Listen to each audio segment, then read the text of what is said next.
All right, so we're in the home stretch now. I actually added a few slides because I didn't think 4 slides was enough for an hour. So it's kind of like the last day of class when you have some fun topic that you're not going to be tested on. I added some, it's kind of fun material, I mean, as far as this goes. So, all right, so the bootstrapping step. What is bootstrapping? So far we have a scheme where we evaluate bounded depth. So wouldn't unbounded be sort of better? So what we have right now is, so I have some cool animation for you. Oh, oops, I screwed it up. Oh, for some reason it's not working. Anyway, yeah, the values are supposed to go through the function, and out comes the a ciphertext which encrypts the function applied to the inputs. Okay, so we have a noisy evaluated ciphertext. So I want to kind of change the definition of noise.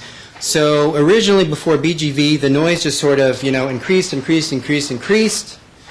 as we did multiplications, especially. And I want to kind of give a new definition of noise for the BGV scheme because it kind of stays the same. And what happens is that the modulus gets smaller. So now when I say we have a noisy evaluated ciphertext, I want to say it's noisy in the sense that the ratio of the modulus and the noise is kind of small. Okay, it's right up against the noise ceiling. Okay, so we have a noisy ciphertext. And what we would like to do is to somehow take that noisy ciphertext and output a ciphertext which is less noisy. Okay, so in the BGV, so originally that would mean, in the original schemes, that would mean that the noise was just smaller in absolute terms. For BGV, that would mean that we have a ciphertext under a larger modulus, but where the noise is still small. So from that point, we can continue with the homomorphic operations for a while until it becomes noisy again up against the noise ceiling, and then we'll apply this procedure again and make the ciphertext less noisy so that we can go again.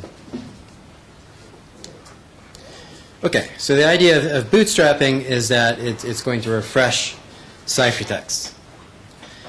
And it's going to do that using the encrypted secret key. Okay. So consider this function, the decryption function. So the decryption function is a function like any other. Well, it's a special function, but it's a function. And normally it's kind of hardwired, or well, maybe it takes both the secret key and the ciphertext as input. I want to define it in sort of a different way. I want to say it's kind of hardwired with the particular ciphertext, and then it takes the secret key as input. Okay, and then it outputs the decryption of that ciphertext at that secret key. So let's suppose that the decryption function itself is a low depth, well that should be low degree polynomial or low depth circuit in terms of the secret key. Okay? And so what we're going to do is we're going to include kind of an auxiliary function like we did with key switching. We're going to include an encryption of the secret key. Let's just say it's under the, it's under the public key that's associated to that particular secret key. So we're assuming circular security here. Okay, so yeah, oh, that's a bummer. Anyway, so oh, this is weird. Okay, so we have this ciphertext. Okay, and what we're going to do is we're going to construct the function from the ciphertext. So we're considering the function d sub c. We construct a circuit out of it in terms of add and multi gates. Okay, and then over here on the left we have the encrypted secret key values. Okay, they're green because these are going to be fresh encryptions of the secret key bits. They have really low noise.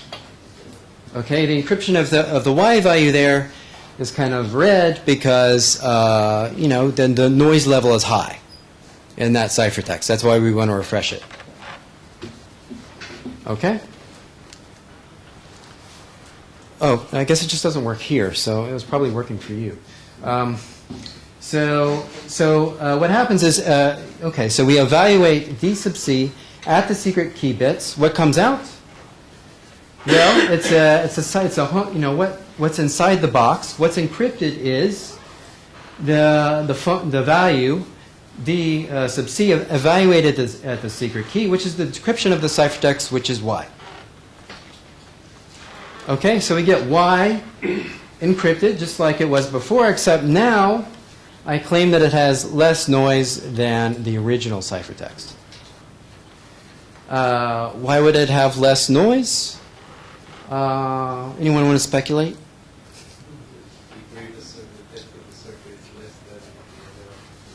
Right. Let's just say that the decryption function here is less complex than whatever function we used to get to the original ciphertext. Yeah, we evaluated this function on fresh ciphertext encrypting the secret key.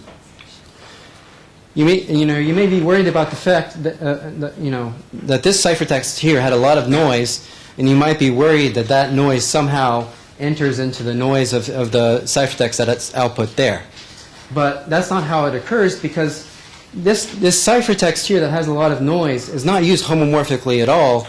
It's just used to construct the circuit. Okay, its noise doesn't enter into the homomorphic operations at all. It's just used to define a circuit.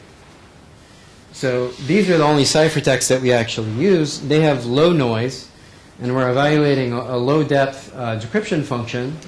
And so when it comes out, it doesn't have too much noise. It has less noise than the original ciphertext, and it encrypts the same value.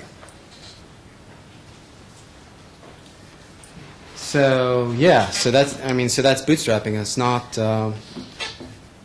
so complicated. Okay, that's the stuff I said. All right, so now let's just look at particular schemes. Can we get a scheme where the decryption function has really low complexity? Well, it turns out we're already lucky. Lattice-based systems have really kind of simple decryption functions. It's just a dot product, a reduction modulo 2 and a reduction or modulo q and a reduction modulo 2. So the dot product, okay, so we have to consider this decryption function represented as a Boolean circuit. Okay, so even though we're doing in the dot product multiplications modulo q, we want to consider that as a Boolean operation.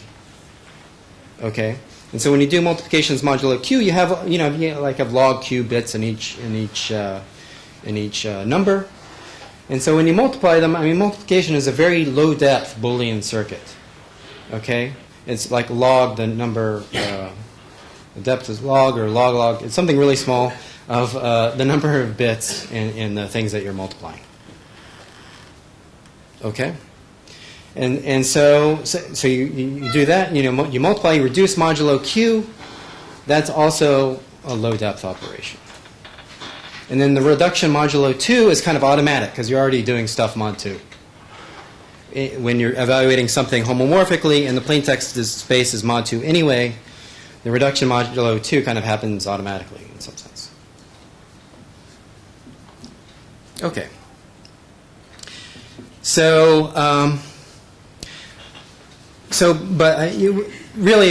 already noted that for BGV, the complexity of the decryption of that final ciphertext, which is really small, it had a really small modulus, it had really small dimension. The complexity of that decryption was it's independent of the circuit that was used to get to that ciphertext. Okay, and so it's almost kind of immediate that bootstrapping works. Well, not quite immediate, but all you have to do is you just set the L in the BGV scheme, the depth that the scheme is capable of evaluating, to be bigger than the number of levels you need to evaluate the decryption circuit. Okay, and so if I have a really noisy ciphertext, I evaluate decryption homomorphically, and I get a ciphertext whose noise depends on the complexity of the decryption function.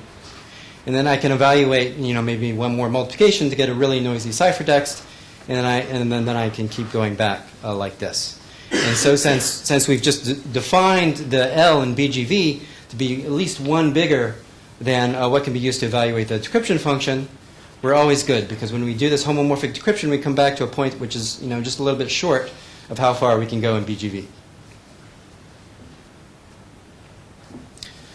And so that's it. And we've I've noted that the L in the lattice-based crypto systems is really low. It's logarithmic in the security parameter. Okay. So there's a circular security issue. So I said that you encrypt the secret key under its associated public key. And so what happens is that we stay under the same key, and we just then we use the encrypted secret key to just refresh the ciphertext, and it's always under the same secret key. But to do that, you have to encrypt the secret key under its own public key. So it seems okay. As far as I know, I don't know of any attacks on encrypting the secret key in the system. I mean, for some systems, it doesn't work. Those systems tend to be kind of contrived, where there's an actual attack. Here, it doesn't seem like there's an attack, so you can assume it or not. Well, in which case we're kind of back to the sort of the original, well, not exactly the original BGV setting, but we have kind of bounded depth, right? Because what we have to do to escape the circular security issue is have a chain of encrypted secret keys that's acyclic, and we'll just have to provide all of those encrypted secret keys in the public key, and we can only do that much depth.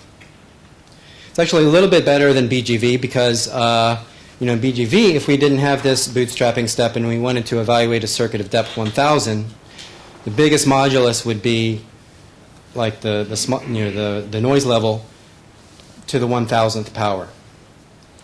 So in this setting of bounded depth, you can still use the bootstrapping with an acyclic chain of keys, and the biggest modulus you would need to use is related to the complexity of the decryption function. And if you can do the decryption function in, say, 10 levels, then the biggest modulus you would need would be like exponential in 10 versus 1,000. So it's still better. But you do have bounded depth unless you assume circular security.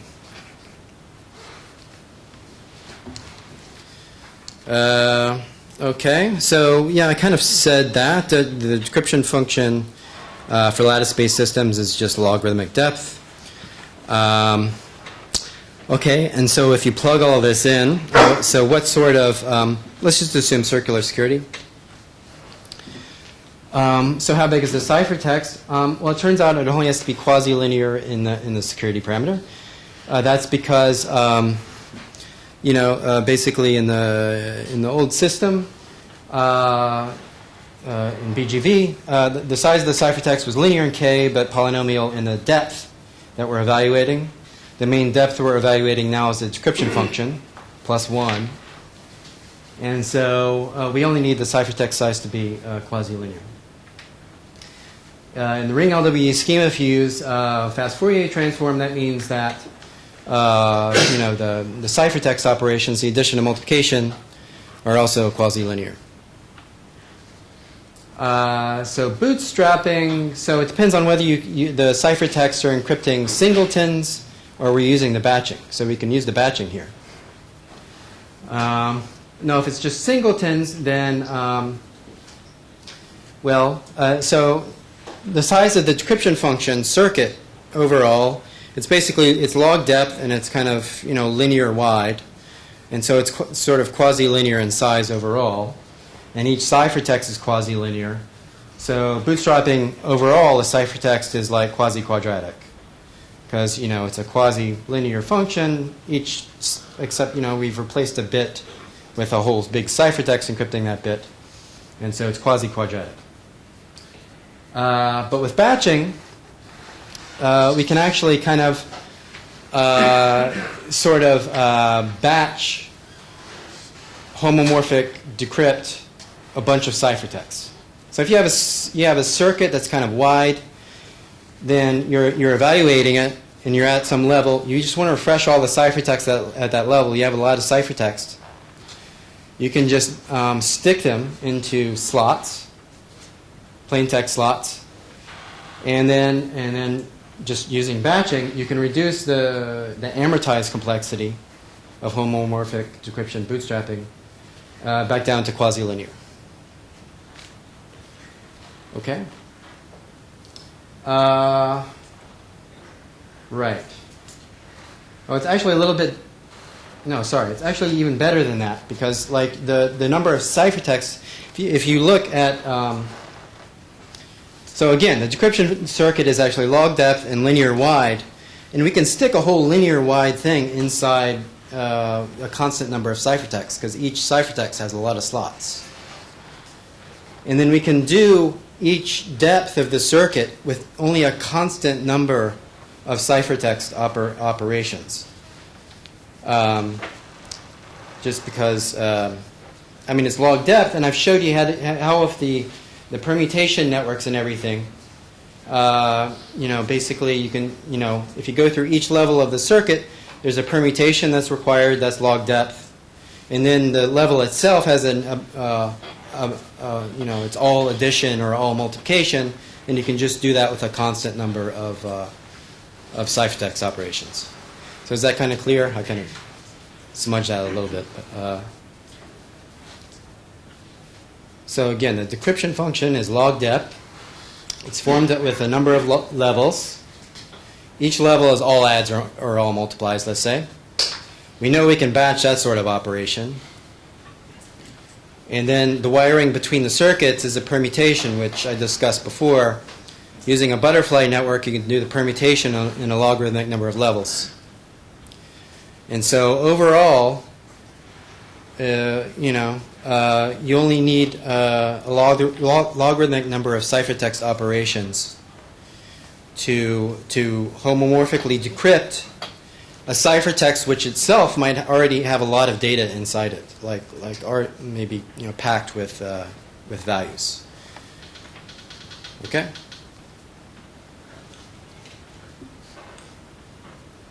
So we get back to the point where we started with a packed ciphertext.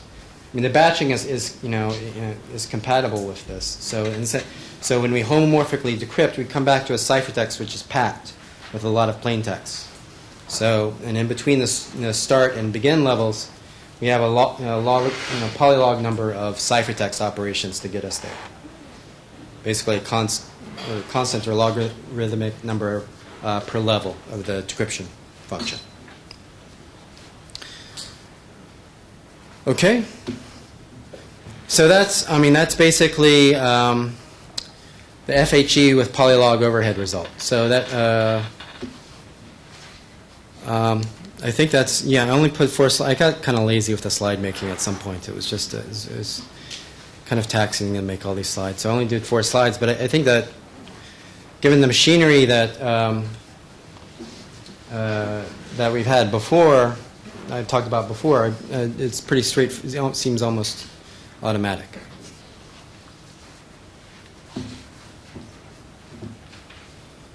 Any questions?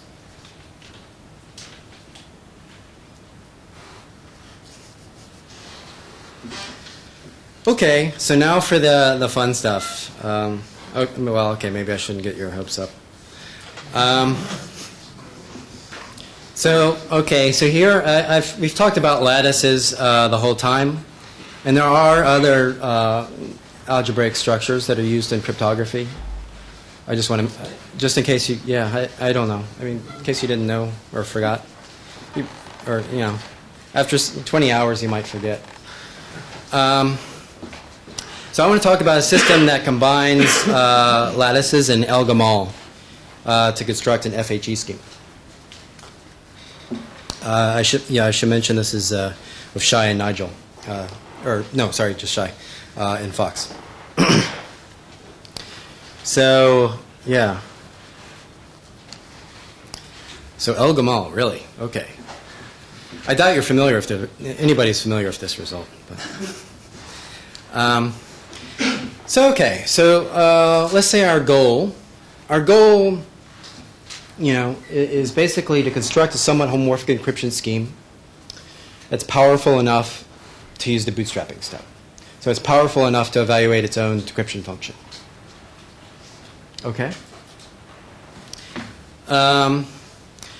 So all right, so before the whole modulus switching idea, it was the case that some homomorphic encryption schemes really didn't handle multiplication very well, because the noise would grow exponentially with the degree. Okay, but hey, El-Gamal handles multiplication really well. Maybe El-Gamal can sort of help. All right, so oh yeah, but El-Gamal can't do additions, which is kind of lame. It certainly can't do alternate in a complicated way between additions and multiplications. But hey, suppose we take the decryption function and sort of express it in a way so that you put up sort of all the additions here, and then you put the multiplications together here, and then you put the additions here, and so all the multiplications are kind of in one place. And maybe El-Gamal can just do that part. And for the additions, we'll do something else. Okay. Does that sound? Yeah. So okay. So that's what we're going to do. So it turns out lattices, again, it comes from the fact that they have kind of really simple decryption functions. It turns out that they can be expressed as a depth 3 arithmetic circuit. Okay, so what does that mean? It's a circuit, where potentially all the gates have high fan-in. This is not just fan-in 2. Okay, so you might think depth 3. Well, you can't. That's impossible. You can't do decryption in depth 3, but you can if the gates are high fan-in. Okay, it's not fan-in 2. And I'm telling you that the lattice-based systems are the decryption function is basically some sort of threshold function. And these things can be expressed as depth 3 arithmetic circuits where you have a first level is all additions, second level is all multiplications, last level is all additions. Okay? Obviously this isn't going to be mod 2 because, stuff just, multiplications aren't very interesting mod 2. You get a lot of zeros. Okay? But, mod some larger number, it's more interesting.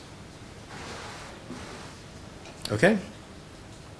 So that's a depth 3 arithmetic circuit. Okay, and so the idea of chimeric, why the word chimeric, I'll explain that in a minute, is to sort of combine a lattice-based encryption scheme with El-Gamal. And they're going to cooperate to evaluate the decryption function of this lattice-based scheme, which can be expressed as a depth 3 arithmetic circuit.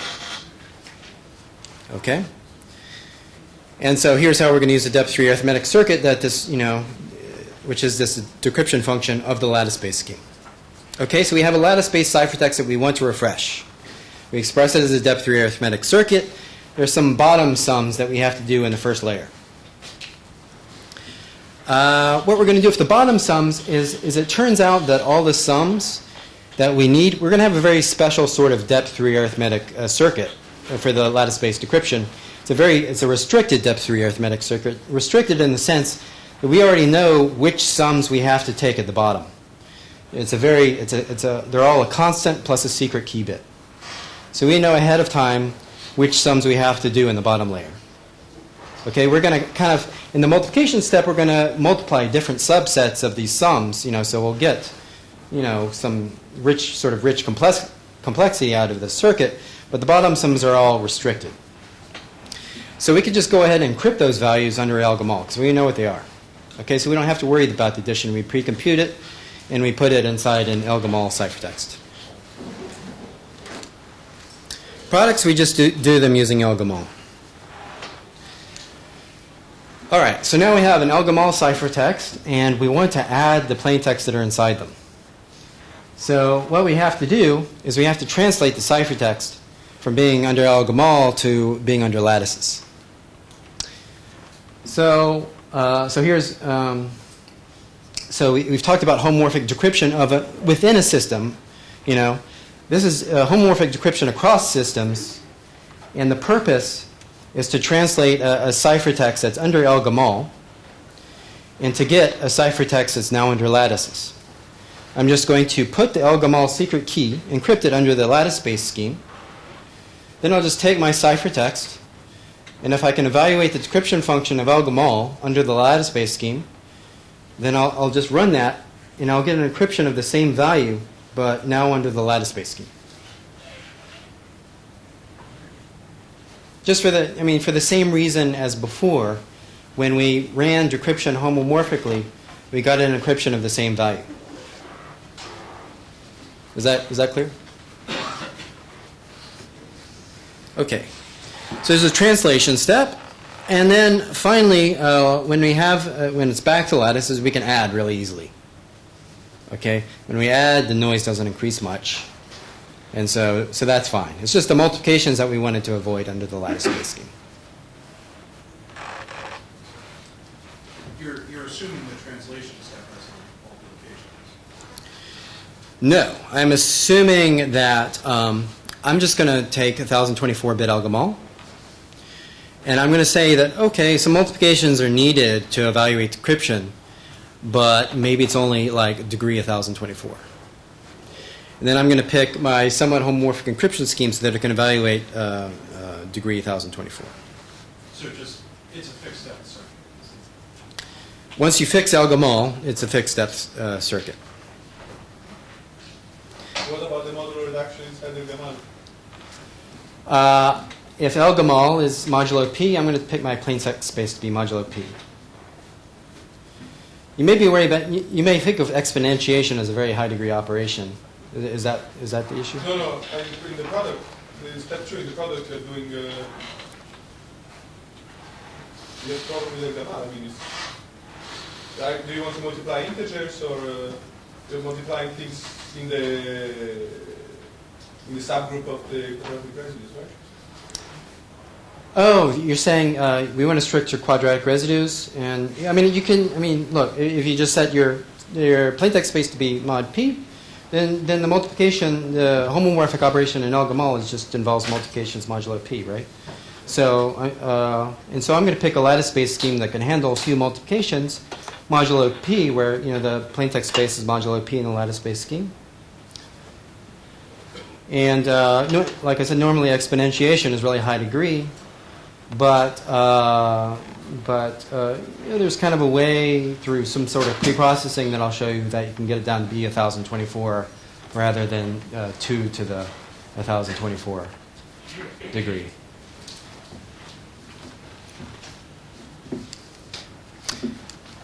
Okay. Yeah, so sort of the high-level idea is that basically the somewhat homomorphic encryption scheme, in terms of its degree, it only has to have enough homomorphic capacity to evaluate El Gamal's decryption function. Okay? Other than that, it's just additions. And so before we had this circularity of sorts where the scheme had to evaluate its own decryption function. And, it's kind of difficult, to get it to work because I need, to get more homomorphic capacity, I need to increase the parameters of the scheme. And then the ciphertexts become larger, and decryption becomes more complex. And then I need to make the parameters bigger again because the decryption function is more complex. And so there's kind of this circularity in the original schemes that is conceptually difficult. Here it's conceptually easier.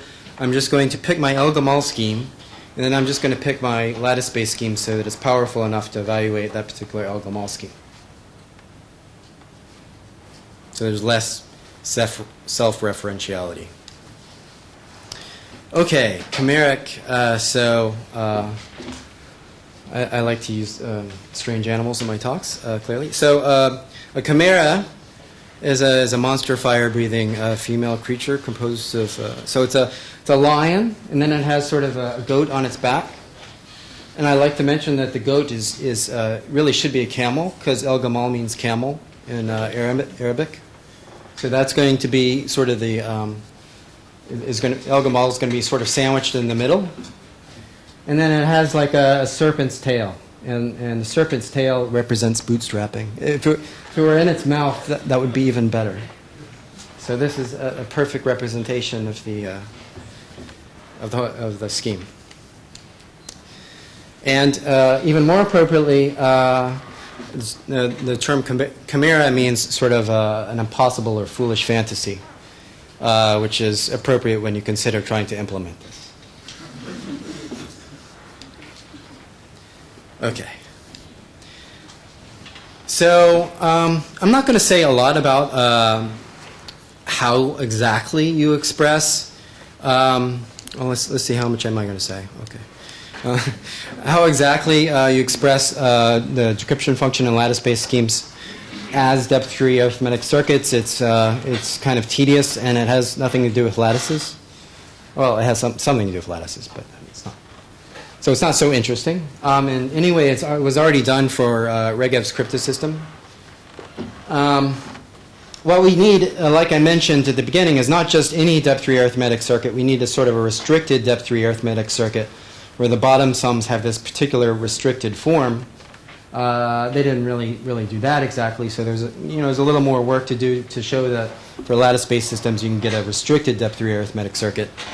But I'm not really going to discuss that. I do want to give you a little bit of the flavor of depth 3 arithmetic circuits and how they can compute non-trivial functions. So I'll give you an example of elementary symmetric polynomials. So I mentioned them before.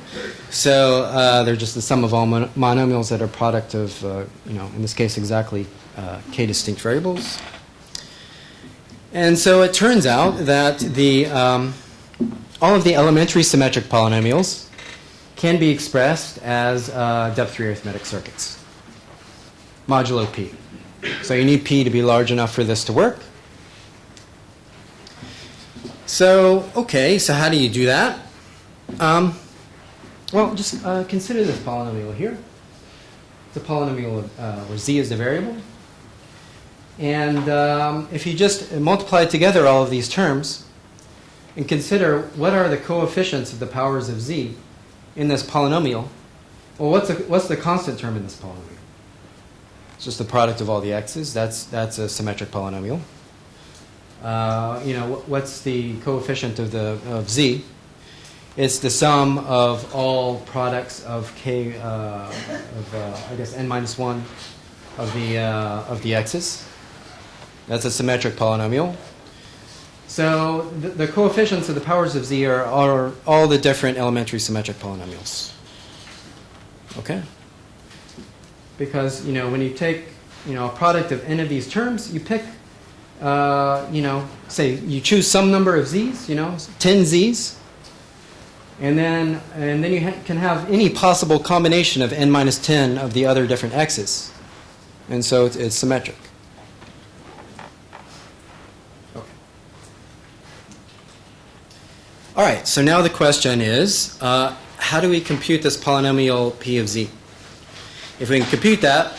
By computing, I mean we have the coefficients. Well, the coefficients are the elementary symmetric polynomials over the x's. Okay, so one way to compute this polynomial is to evaluate it at a bunch of points and then interpolate.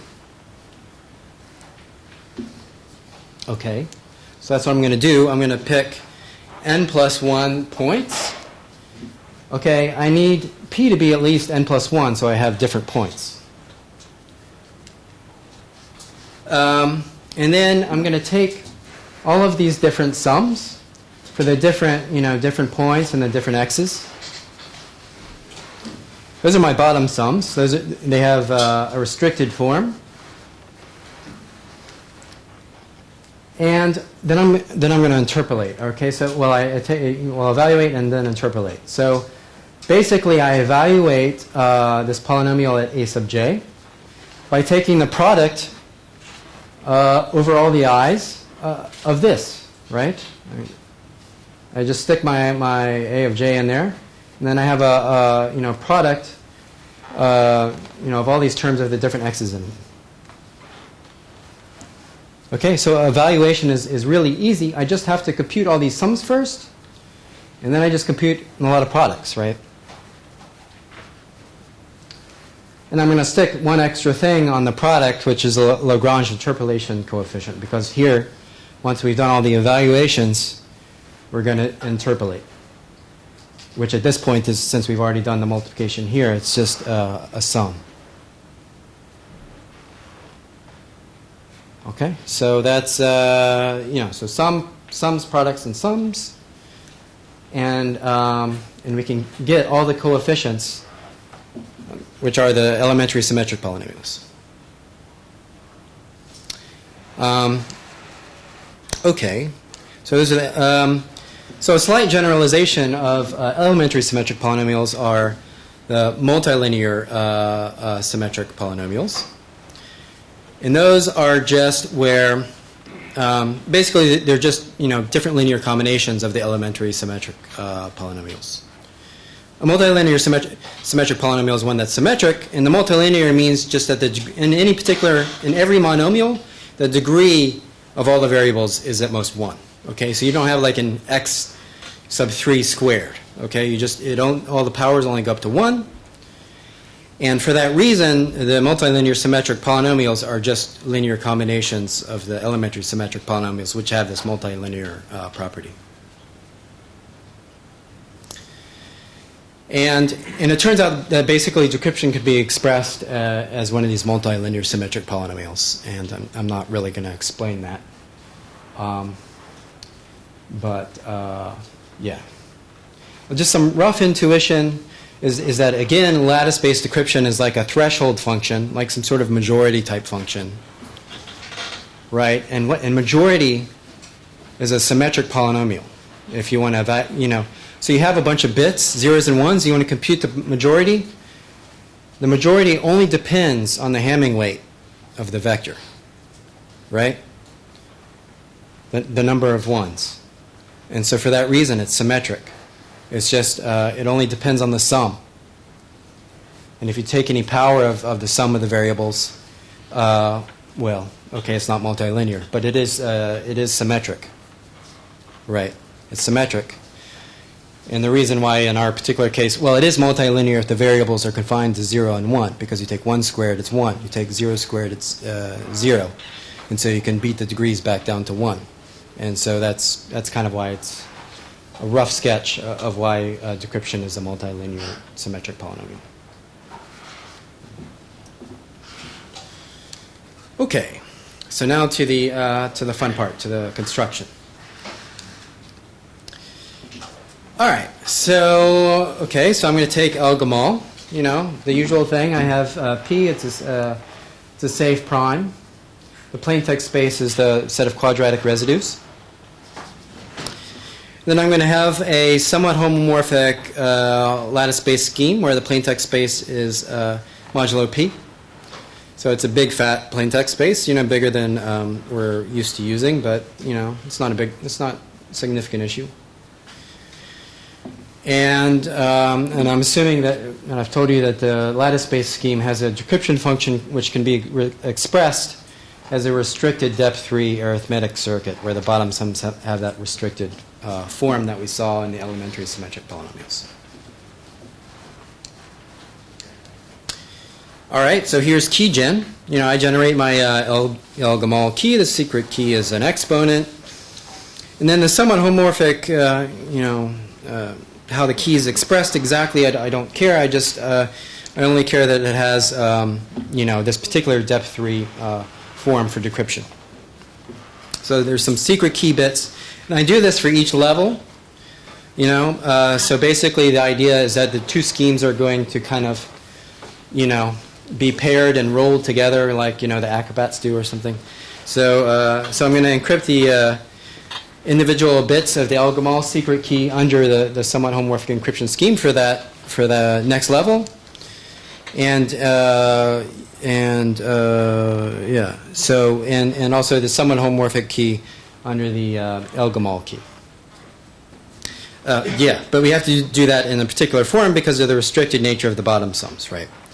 So what we encrypt, this is how we encrypt the secret key of the lattice-based scheme. And I said that we don't care about the form of it. well, we don't really lie, except that, except that, I didn't really lie, except that, you know, we need these bottom sums to be encrypted under algol. That's what we need encrypted. Okay? And then, yeah, so we just have this set of interpolation points that we use sort of in the elementary symmetric polynomials. That's sort of the same thing. And there's kind of a weird technicality here. So we're encrypting this value under algol. Algol can't encrypt the whole space modulo p. It can only encrypt the quadratic residues. Right? Otherwise, you leak information. So we need all of these values. You know, we don't really kind of know the secret key, but we need all of these values to be quadratic residues, or else we can't actually encrypt them under algol safely. But all of these things are bits, right? And we know the AJs. So we know this is either AJ or AJ plus 1. And it turns out it's not too hard to prove that you can very easily sample AJs, such that AJ and AJ plus 1 are both quadratic residues. Okay? I mean, it turns out that, I guess, let's see, 1/4 of the AJs, is that right? Yeah, 1/4 of the AJs will have the property, pretty much exactly. It's like, you know, p minus 3 over 4 of the values a sub j exactly will have the property that AJ and AJ plus 1 are both quadratic residues. It's not too hard to show that. I have an extra slide if you really beg, and I'll try to, like, I didn't read it again, but I'll try to go through it with you yeah, if you want. Okay. So those are the public keys, and you publish the encrypted secret keys. All right, so now we have a noisy, somewhat homomorphic lattice-based ciphertext that we want to refresh. We can express the decryption function as a depth 3 arithmetic circuit, taking the secret key as input, and it's a restricted form. You know, so you're summing up things like AJ plus SI at the bottom. And so how does it go? So we, like I said, we already have these sums. We pre-compute these sums. We encrypt them under algol. They're already in the public key. The products, just algol, okay, along with the interpolation coefficient. Then there's a translation step. So I have to be able to, I have to somehow justify that you can compute algol decryption under the lattice-based scheme. And okay, so here are the steps. So we have some algol ciphertext, right? So what I'm going to pre-compute, so that, you know, the degree isn't totally ridiculous, is that are all these values y to the 2 to the I mod p. Okay, yeah, nothing homomorphic is going on here, really. We're just computing these values, or we're just pre-computing these values. Okay. So if I want to compute, you know, like y to the e, where e is the secret, it's going to be some subset product of these things. Right? So the degree is not actually that high.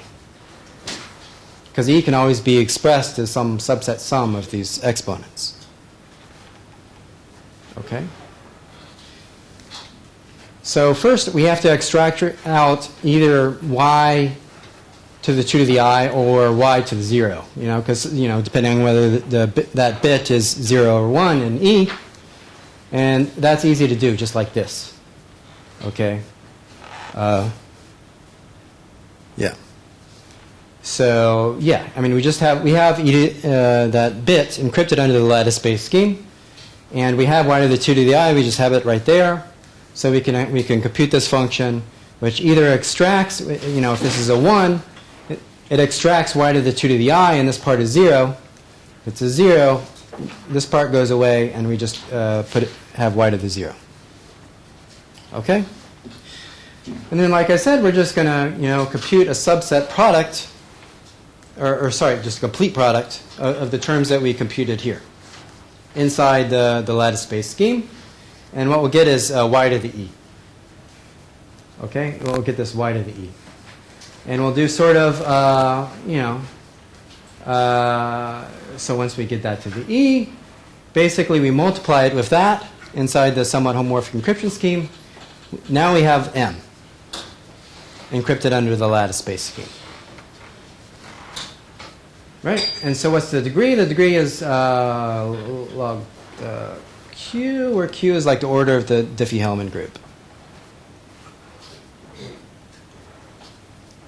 Okay. All right. So that's the translation step, and then the top sums are easy, right? So sums are easy in lattice-based schemes. It doesn't increase the noise much. Yeah. So to get unbounded depth, you are going to have to eventually do the full bootstrapping, because you still do have more growing to the top and bottom. Well, this is bootstrapping. I mean, it's just that there are two schemes instead of one, and they alternate. You have one encrypted secret, secret key, one scheme encrypted under the next, secret key, this scheme encrypted under the next, and it goes. This is bootstrapping. We're evaluating the decryption function of the lattice-based scheme in a way that goes through El-Gamal. It doesn't just use the lattice-based scheme, but it's evaluating the decryption function of the lattice-based scheme to get back to a lattice-based ciphertext that encrypts the same value but has less noise.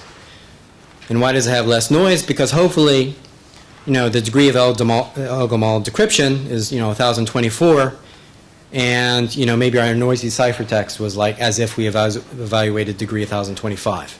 So we improved the situation a little bit. And then, well, okay, we need the degree to be like 512 or something. So then we can do a multiplication and then go through the whole process again.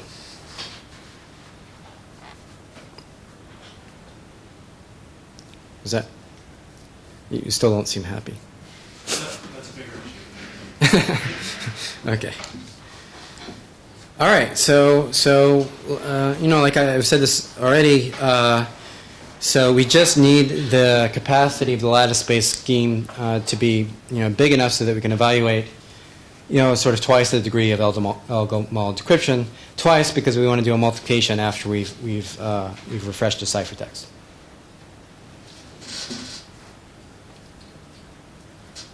All right. Oh, okay. That's all I have. I hope that part was fun.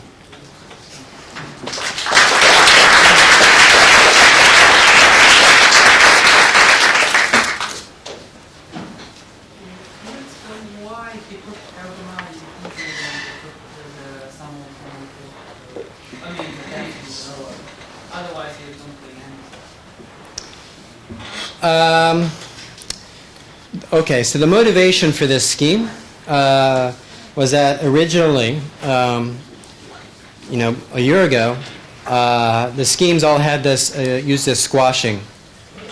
To get homomorphic decryption to work, you had to go through a really complicated process where you took the original decryption function of the lattice-based scheme and you transformed it into some bigger but shallower circuit, and that was called squashing.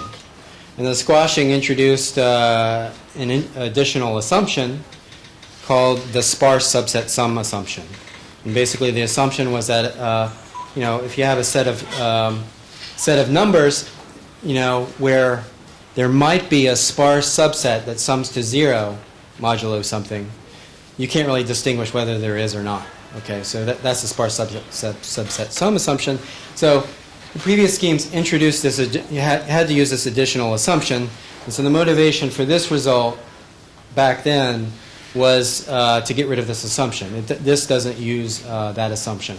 You just take, the natural, so to speak, decryption function of the lattice-based scheme, you plug it into this, and you don't need to make any additional assumptions. So so it's not, in terms of performance, I don't think it's better.